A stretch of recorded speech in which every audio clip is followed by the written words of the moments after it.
Sa ating video ay gagawa tayo ng peanut butter cookies.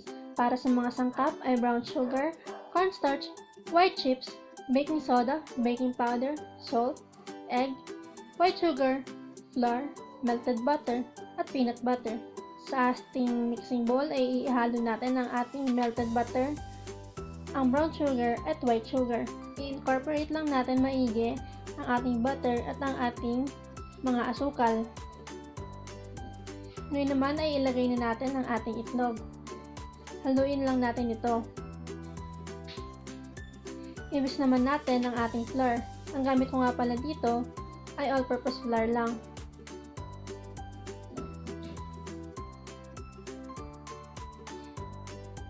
Sinip ko na rin dito ang cornstarch, ang baking soda, at ang baking powder at salt.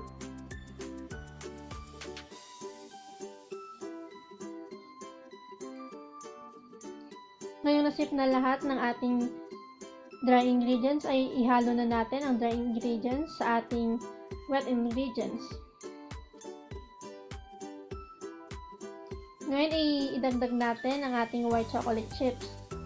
Haluin lang natin ito hanggang mag-combine sila. At i-chill nito ng 3 hours. Ngayong okay na ay scoop natin sa ating desired amount ng ating cookie dough.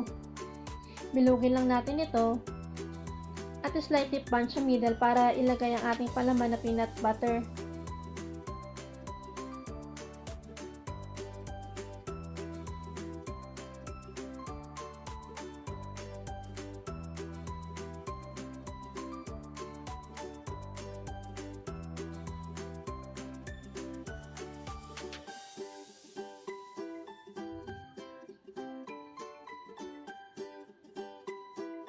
Ngayon naman ay i-decorate na natin sila at dagdagan ng white chocolate chips para mas maganda yung outcome ng ating cookies kapag naluto na ito.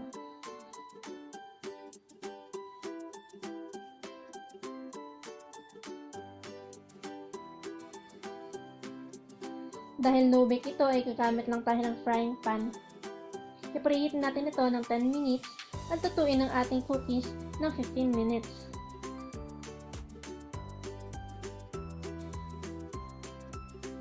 Ayan, luto na ang ating peanut butter cookies. Thank you for watching!